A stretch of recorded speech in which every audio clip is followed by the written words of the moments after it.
All right, before we actually begin with story number one on the broadcast, let me actually take our viewers through this image. That is something that we all had our eyes on this evening. Let me ask my, director to actually cut across to that image of the Chief Minister of Maharashtra, Mr. Uddhav Thackeray, nearly all emotional, breaking down, or probably can be said that in front of the camera as he makes an emotional appeal to the Shiv Sainiks. Now, is this what crisis looks like?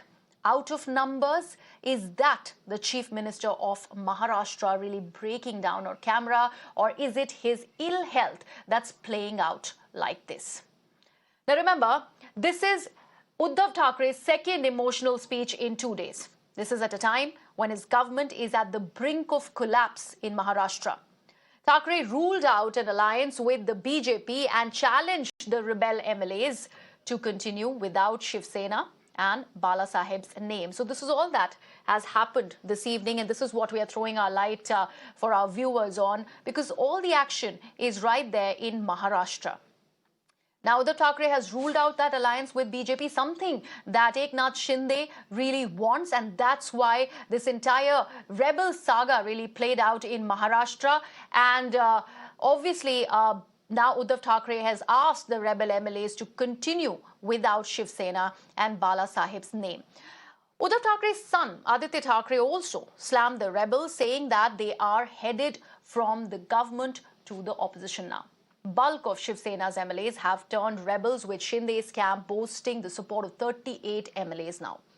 Uddhav Thackeray has also been having back-to-back meetings with Mumbai civic body councillors as well. Now remember, the Shiv Sena cannot afford to lose out on BMC. That's why all the cooperators are someone that Uddhav Thackeray wants to meet, and there will be ample meetings that are also happening tomorrow as well.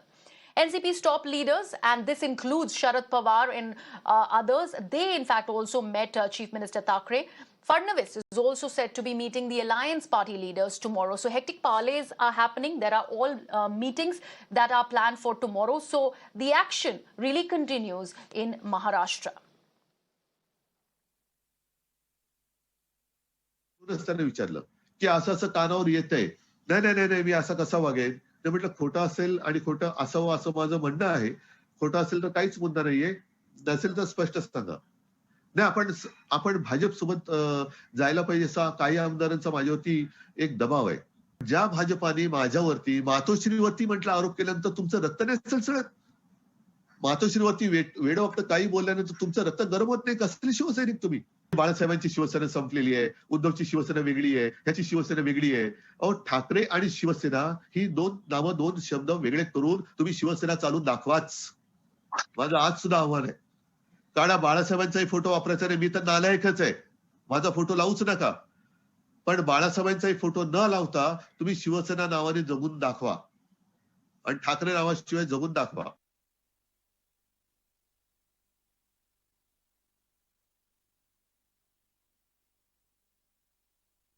All right, we have our reporters live from both Maharashtra and also Guwahati. My colleague Abhishek has been tracking all the developments from that hotel in Guwahati where all these rebel MLAs are really holed up. And of course, we have Sandeep and Ketan who are, holding strong right here in Maharashtra and taking us through all the developments that are happening. Ketan, beginning with you. Meetings after meetings that are going on. What has come after this big meeting at Sena Bhavan?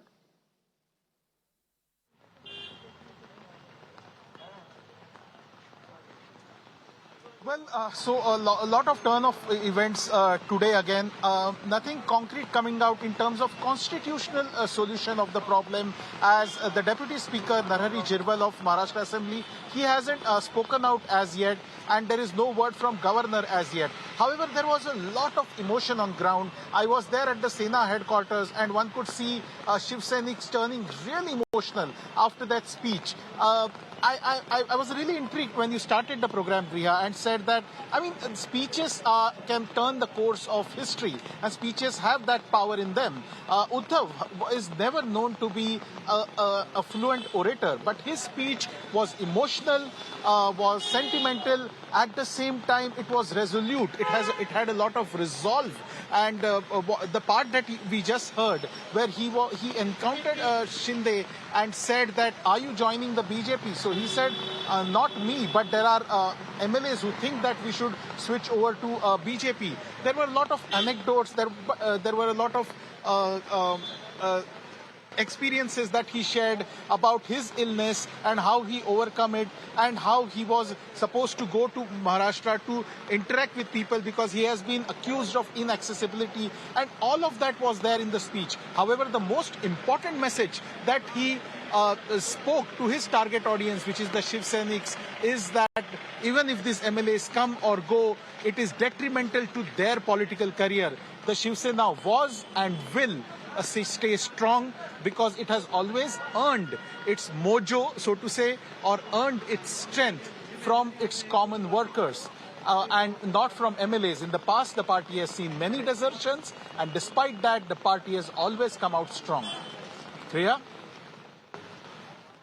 Absolutely. Ketan, let me also now turn attention to what is really happening in Guwahati, where my colleague Abhishek is really standing. Abhishek, we are also getting to know about the buzz of some of the MLAs really going back to Uddhav Thackeray, really going out of the hotel and going back to Mumbai. Is there any truth to these conjectures, or they are mere rumors?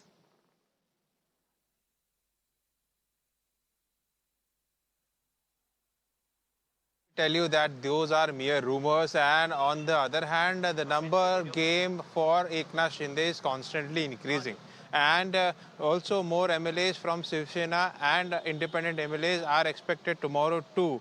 But on the other side, you also see how Uddhav Thackeray has clearly said that you do whatever you want to do, but don't take Thackeray and Shiv Sena with you. And on the same side, we have Deepak Kesarkar, one of the MLAs who spoke exclusively to us on Mirror Now. And he clarified that the Shinde camp is not in a mood to take over Shiv Sena. They just want that they should be declared as a separate group so that they withdraw the support from the current government and topple it, and then take the next course of floor test, and all these MLA will be flown back to Mumbai directly in the assembly for the floor test. That's their strategy. But the MVA has, proposed 16 MLAs suspension to the Deputy Speaker. That's where the problem lies. So definitely both the camps are taking legal opinion. And as we also broke the news that the State Advocate General has been called in Vidhan Bhavan to seek the legal course, what to do next, And the Shinde camp is also sorting legal opinion. As such, if at all the MLAs are disqualified, then what's the next move? They are planning to move a no confidence motion against the Deputy Speaker. And also what we are hearing to know from the sources, if these 16 rebel MLAs are disqualified, they will not only move the no confidence motion, they will also challenge the Deputy Speaker decision against it. They will go to the Bombay High Court. So these all, legal opinion are being sought from both the camps. But as we speak, definitely the number game, Shinde camp has those number. But now the ball is in Deputy Speaker's court, and what constitutional provisions are there, and the court of law is to decide the next course of action, whether it is the ball is in the court of MVA or in the Shinde camp. That we will come to know in the future only, because both the camps are in the hurdle at the moment. Back to you. All right. All right, Abhishek. Let me also cut across to my colleague Shweta, who's also now joining us live on the broadcast from Mumbai itself. Shweta, a lot of action, like I was mentioning, but we have to have a word on what are the Maha Vikas Aghadi really together thinking. We have seen how Sharad Pawar, Ajit Pawar for that matter, meeting with Uddhav Thackeray. That meeting has just gotten over. What is the Congress really saying? Because obviously an important part of the alliance, Uddhav Thackeray has gone on record and said that he's not going with the BJP. How strongly standing are the alliance partners in this case?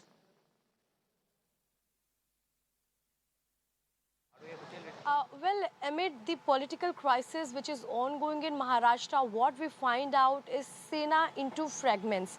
Now, Sena does not know whom to convince first, the Eknath Shinde camp or they should seek their support from NCP and Congress. Although we find out that crucial meetings have been taking place, this is the third day, and in 72 hours we have seen drastic changes from having 12 MLAs to 16 MLAs. Now Eknath Shinde camp has near about 38 MLAs of Shiv Sena and few independent MLAs. Well, that's the part of one story, but what is actually happening in the state of Maharashtra with the Chief Minister of Maharashtra, Uddhav Thackeray, is very crucial point to know that now Mr. Sharad Pawar, just now the meeting has concluded, as you just spoke about it. There was Ajit Dada Pawar also present in the meeting, and senior leaders like Praful Patel, Jayant Patil were also present. Here the strategic moment is what we are seeking. When will Agadi government will come with a concrete plan? They had moved a plan of seeking plea against the disqualification of 16 MLAs, those who are in the Eknath Shinde camp. Now the entire legal procedure lies in the hands of Narhari Zirwal. He is the Deputy Speaker of the House. But remember, again, it is very politically, if we see that the Deputy Speaker belongs to NCP, and NCP has the strong hold in the portfolios of the Agadi government, and one Supremo who is taking care of everybody in Agadi government is Mr. Sharad Pawar. It is wait and watch game.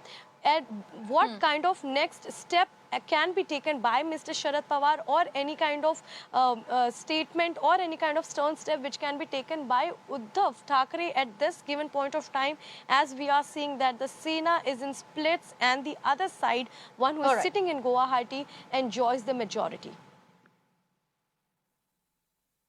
Right. Sandeep is also there with me on the broadcast. Sandeep, obviously you're tracking all the developments when it comes to Devendra Fadnavis. He is going to be meeting, with the required leaders tomorrow. So that is going to be an important meeting that we have our eyes on. So take us through that. But first, we also like to turn our viewers' attention to this tweet that has come out of Mr. Ramdas Kadam. Now, he has gone on Twitter and he's written that I belong to Shiv Sena yesterday, today and tomorrow, will not enter the BJP until under any circumstances, and this is just a step that has been taken by the party not to destroy Shiv Sena, and this will make Shiv Sena stronger in future. So very, very varied reactions that are coming in from not just the Shiv Sainiks but also the rebel Sena leaders for that matter. What is going to be Fadnavis's next move? Because he would not really want to actually, let go of any of the opportunity of forming the government back in Maharashtra.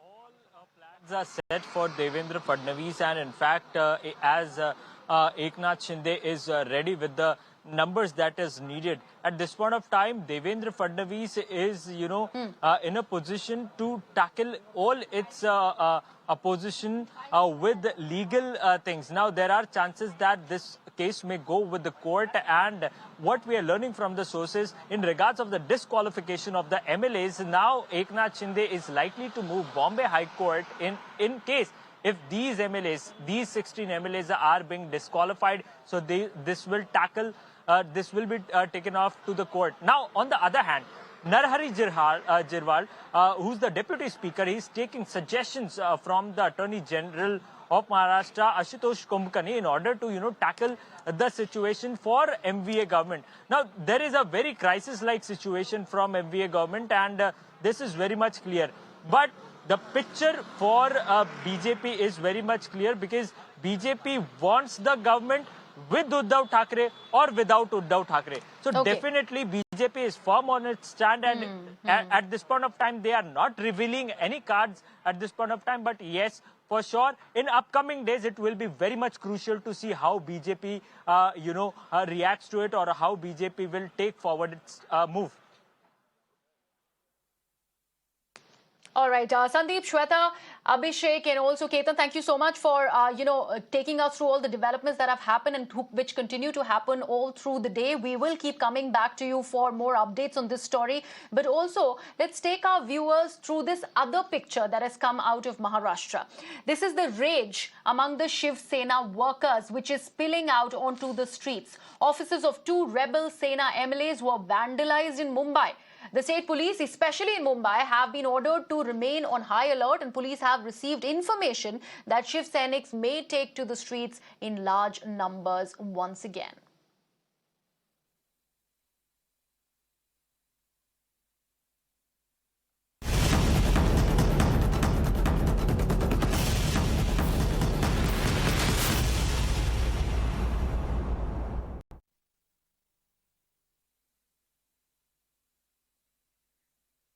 All right, let's shift focus to the state of Tamil Nadu, where there is another battle that's brewing. Two leaves are at war over claiming Amma's legacy. So we are bringing you all the latest developments from Tamil Nadu, as there is now a fresh tussle between E. Palaniswamy and O. Pannirselvam. And both these camps that support the two leaders are really sparring over that single leadership row in AIADMK. EPS backers say that OPS's position in the party as coordinator expired yesterday, and OPS is only the secretary of the party now. So Camp EPS goes all guns blazing, pushing for his ascent. Now we wonder how much of OPS wanting to maintain that status quo will work now.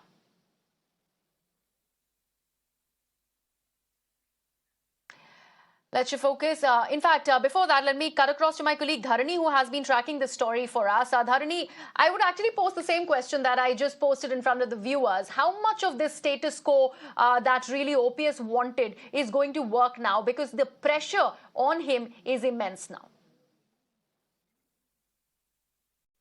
Yes, very true, especially with the former ADMK Minister C.V. Shanmugam coming and telling out openly that the positions of coordinator have they've expired by yesterday itself. So this is a very shocking statement that we're looking at from the EPS camp, especially from a former minister called C.V. Shanmugam.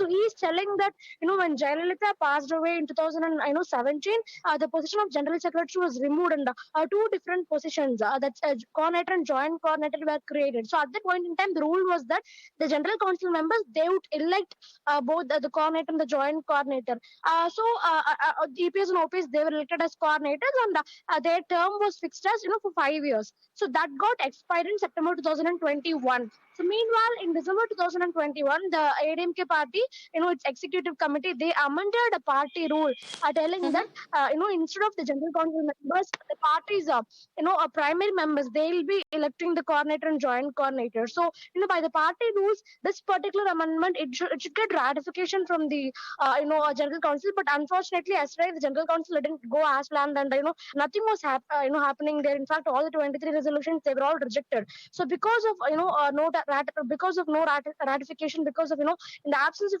ratification, today, former Minister C.V. Shanmugam, he told that the positions of both coordinator and joint coordinator have been, expired at this point in time. So right now, OPS is just the treasurer of the party, and EPS is like the headquarters secretary, and we'll have to see what's going to happen further.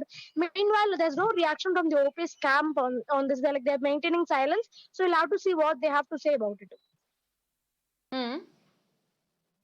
All right, Dharani, thank you so much for joining me with all those details. High drama that continues to unfold right there in the state of Tamil Nadu, and all this for that demand of single leadership that Camp EPS wants. And they, of course, are maintaining that EPS is the true legacy claimer of Jayalalitha's legacy. So that is going to continue. That tussle really is an ongoing one. We'll have to wait and watch how that pans out for OPS in this case.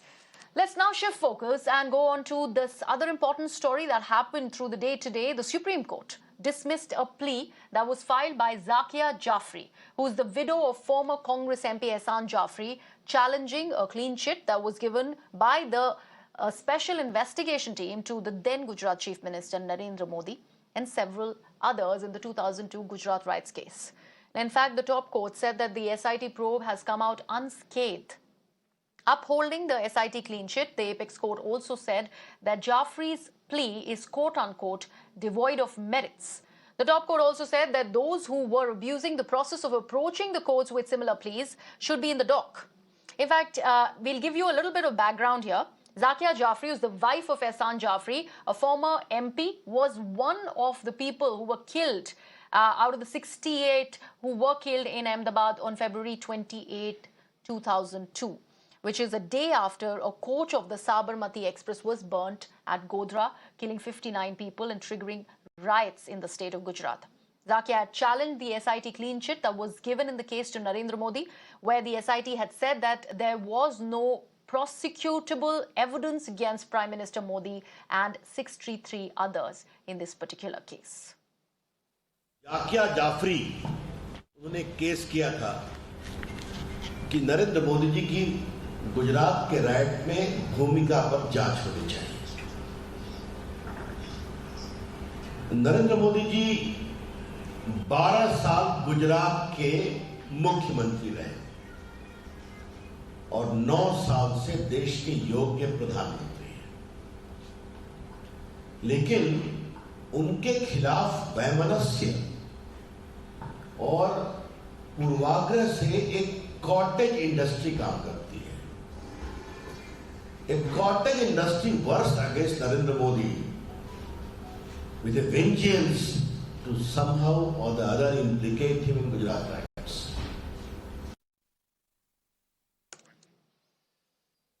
Shifting focus now, former Congress President Wayanad MP Rahul Gandhi's office in Kainatty near Kalpetta was vandalized today, allegedly by the Students' Federation of India activists. The Grand Old Party has now alleged that the involvement of the SFI is there in the attack. And in a tweet, the party said, and I quote them here, goons holding the flags of SFI climbed the walls of Raga's Wayanad office and vandalized it. Let me also tell you that a protest march of the SFI students' wing of the ruling CPIM against Congress MP Rahul Gandhi turned violent as a group of protesters allegedly entered the latter's office and caused destruction. Meanwhile, the Kerala Chief Minister Pinarayi Vijayan has condemned the incident and also assured strict action against the miscreants. On what account Rahul, these SFI boys are marching to Rahul Gandhi's office and attacking his office brutally? A group of criminals encroached the office. They seriously assaulted our office staffs. Those who are there, only 3 people are there. Those who are there, they brutally attacked. Most unfortunate and shocking part is that this entire episode happened in the presence of police. Police people are there. If we could have been stopped this violence from SFI, our office could not have been attacked. It is a clear-cut conspiracy by the CPM leadership to attack Rahul Gandhi's office. And my colleague Vivek now joins me on the broadcast. Vivek, we just heard KC Venugopal over there. He's saying that it's a conspiracy there by CPIM. However, what was the reason for this violence? Do we know? Particular protest, the march which was conducted by the Students' Federation of India, that is the SFI, was, on the Rahul Gandhi, that's the MP of Wayanad, the constituency Wayanad. Rahul Gandhi is the person who is representing this constituency. Rahul Gandhi was silent over the recent Supreme Court order mandating the special, environmental zone, the SEZ, which was the Supreme Court order, which clearly said that all people, all constructions and settlements and houses in 1 kilometer within the forest range should not be allowed. Now, this was a Supreme Court order 10 days back, and this applies throughout the country. And Wayanad being a place where nearly 80 to 90% of the small towns which comes under this bracket will be very badly affected. Nearly 2.5 lakh people will have to be dislocated. Now, various organizations have been holding protests for the last 1 week against the Supreme Court, demanding the intervention of the center and the state government. Now, the question which the left and the Students' Federation of India was asking was that why is Rahul Gandhi, the MP of Wayanad, silent on this? He has not spoken a single word. Why is he not intervening in this particular issue?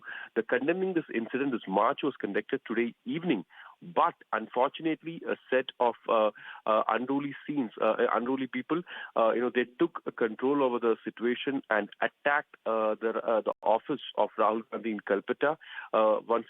Two security officials were attacked and they were hospitalized. The furniture, chairs, and other things in the office was damaged, and this has created a major issue in Kerala. There is a widespread outrage right now. Protest is going across Kerala by the Congress party workers and leaders against CPM, saying that this has been done at the knowledge of Chief Minister Pinarayi Vijayan. But Chief Minister and his party, that is the LDF, has assured that stringent action will be taken against those people, that is the SFI activists who indulge in violence. This cannot be tolerated. But whatever said, this has come as a major embarrassment for the CPM and the LDF leadership. Yes. Absolutely. Vivek, thank you so much for joining us. You could see that the vandalism visuals that we are playing out on the screens, and you can see how badly Rahul Gandhi's office in Wayanad has been vandalized, and all this allegedly by SFI activists after this march that was being taken out right there closer to the office. Let's shift focus and come back to the national capital, where the BJP-led NDA's nominee, Draupadi Murmu, today filed her nomination papers for the July 18th presidential elections. She was accompanied by Prime Minister Narendra Modi himself and top union ministers, including Home Minister Amit Shah, Defence Minister Rajnath Singh, and Party President JP Nadda. Besides the NDA leaders, YSRCP's VV Reddy and BJD leader Shoshmit Patra were also, who were not even part of the alliance, were also present in Parliament to back Murmu's nomination.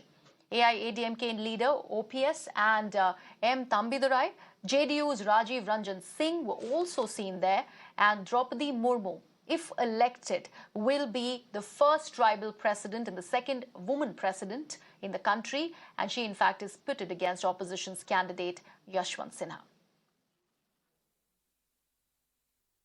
मुझे लगता है कि NDA के जो उम्मीदवार के रूप में भारतीय जनता पार्टी और तमाम संगठन ने जो तय किया है, पूरी तरह से श्रीमती द्रौपदी मुर्मू जो आदिवासी वनवासी क्षेत्र से आती है, और मुझे लगता है कि पहली बार इस प्रकार के लोगों का चयन हुआ है, और निश्चित रूप से भारत की राजनीति में एक राष्ट्रपति के रूप में आने वाले दिनों में ये बहुत बड़ी बात होगी।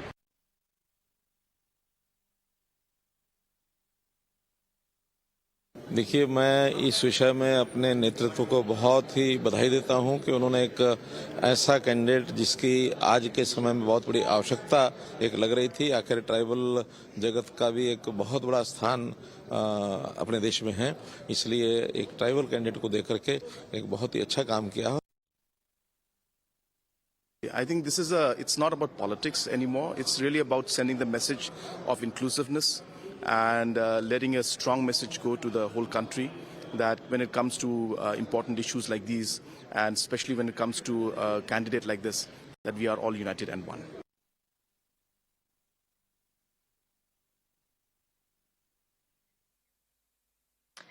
Meanwhile, we are just getting to know on the broadcast that BJP President JP Nadda has now spoken with Congress President Sonia Gandhi and also former Prime Minister of the National, National President of the JDS, HD Devagowda, also for unanimous support to NDA's presidential candidate Draupadi Murmu. That is the latest update that we are getting on the broadcast, as Sonia Gandhi and HD Devagowda both have been approached by JP Nadda for support for Draupadi Murmu. Meanwhile, if we look at opposition's pick, former bureaucrat and a veteran in politics, Yashwant Sinha, in fact, he has now written an open letter thanking all the opposition leaders for their support. In the letter, the ex-TMC leader hit out at the ruling BJP and also said that the nation is going through extremely difficult times and that he will be raising issues of farmers, marginalized section, youth and women.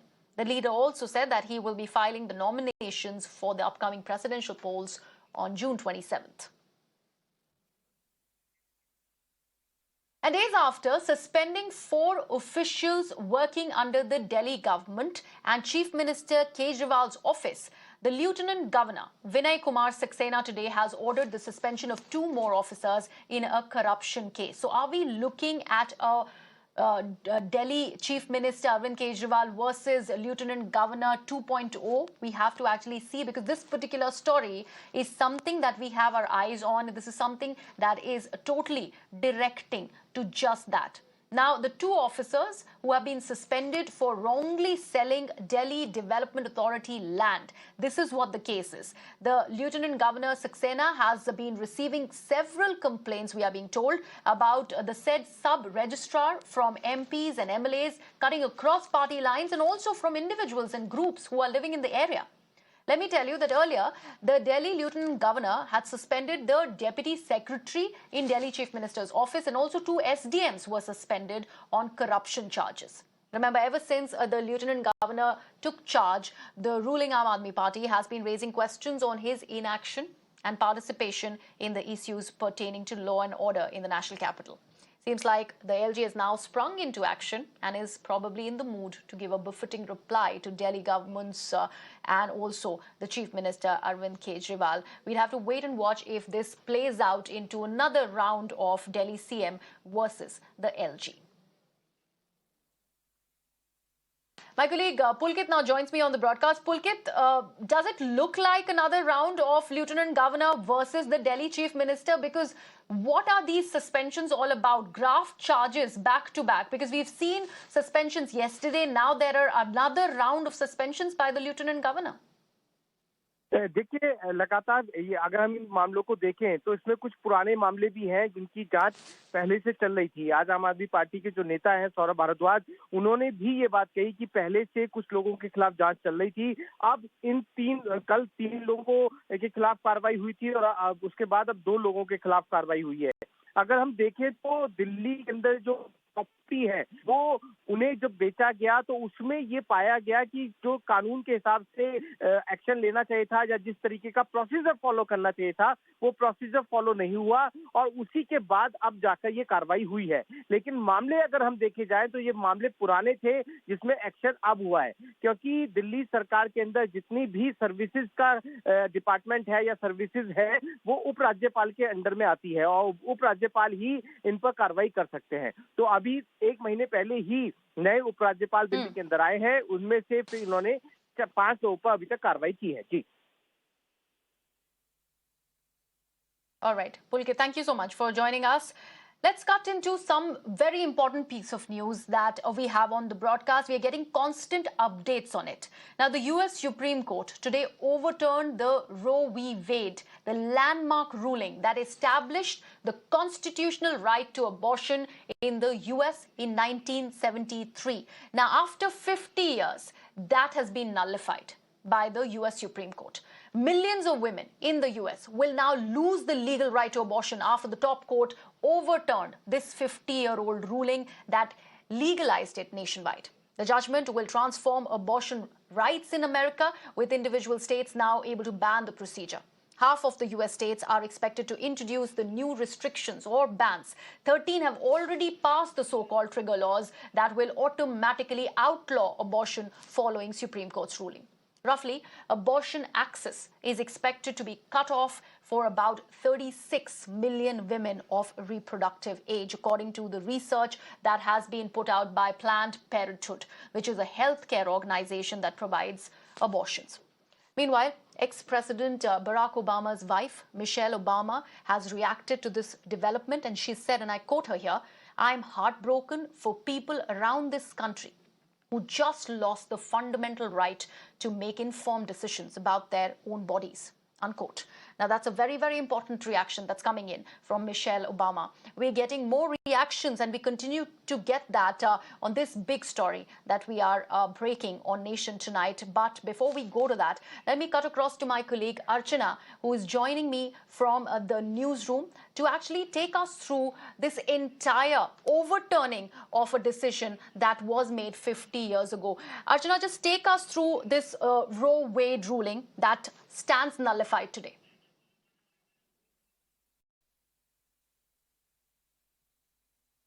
Often do you see in democracies the constitutional rights of people are taken away? We are talking about the world's oldest democracy, the United States of America. Now what's happened is that the United States of America Supreme Court, the top court of the country, has taken away the abortion rights of about 36 million women.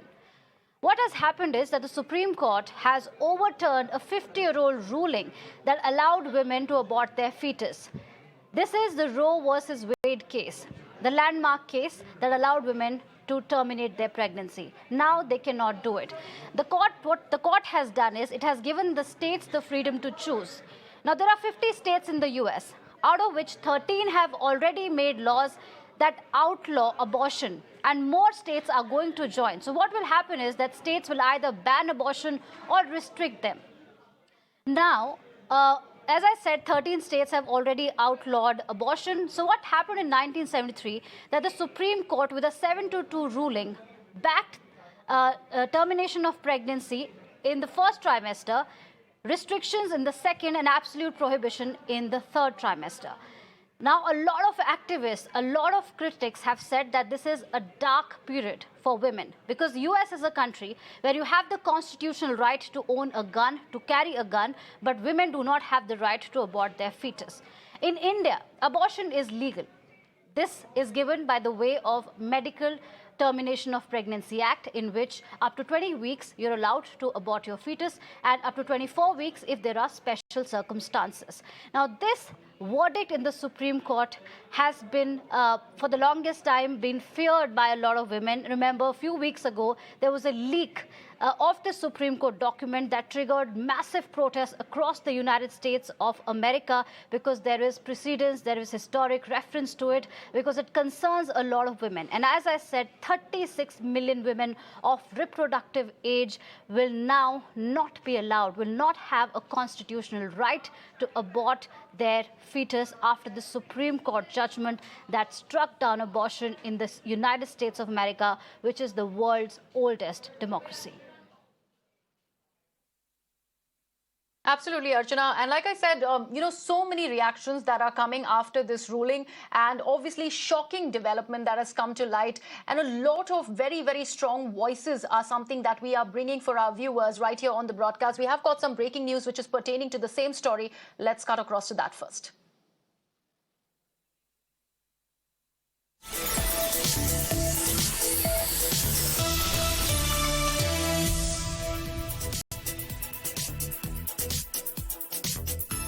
State to ban abortion after Supreme Court ruling, and this has happened, and this has been informed by the Attorney General. In fact, Missouri will become the first official state in the United States of America to ban abortion after the Supreme Court overturned the 50-year-old law in US. We are, like I mentioned, getting more reactions on this story. We already told you what Michelle Obama has to say, and also Justin Trudeau has reacted to it very, very strongly. And let me tell you what he has said. He said that the news coming out of the United States is horrific. My heart goes out to the millions of American women who are now set to lose their legal right to an abortion. I can't imagine the fear and anger you are feeling right now. He also further goes out and tweets that no government, politician or man should tell a woman what she can and cannot do with her body. I want women in Canada to know that we will always stand up for your right to choose. Making a very strong statement there by Justin Trudeau, the Canadian president over there, maintaining that women have the right to choose what they want to do to their bodies and what are their decisions, and no man should be going ahead and telling them that. Also, a word there coming in from the World Health Organization. Now, they have put out this word that safe abortion care is essential to protect the health of women and girls everywhere. Removing access to abortion care will put more women and girls at risk of illegal abortions and consequent safety issues that it would bring. This is what has been said by the WHO, putting it out once again.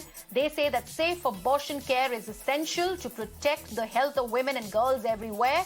Removing access to abortion care will put more women and girls at risk of illegal abortions and the consequent safety issues that it would bring. Very important point that's been made by the World Health Organizations, because if at all a lady gets pregnant and she doesn't want that pregnancy, it's an unwanted pregnancy, she would have to go through illegal means, and how safe that would be, nobody can tell. So this is, of course, putting women at extra risk. That has been underlined by the World Health Organization.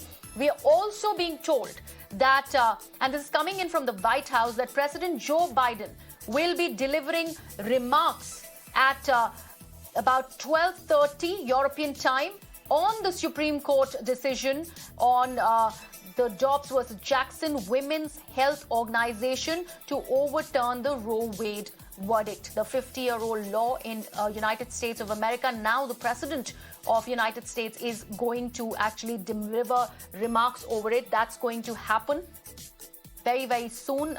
This is also that we are getting to know on this particular story. Of course, Michelle Obama has also reacted to it, and she said, the former First Lady, in fact, saying that I'm heartbroken for people around this country who just lost the fundamental right to make informed decisions about their own bodies. And we, of course, standing by for that address by US President Joe Biden after the Supreme Court ruling has come out of the United States of America. All right. Shifting to a very, very short break on the broadcast. More news and updates continue right here on Nation Tonight. Stay tuned.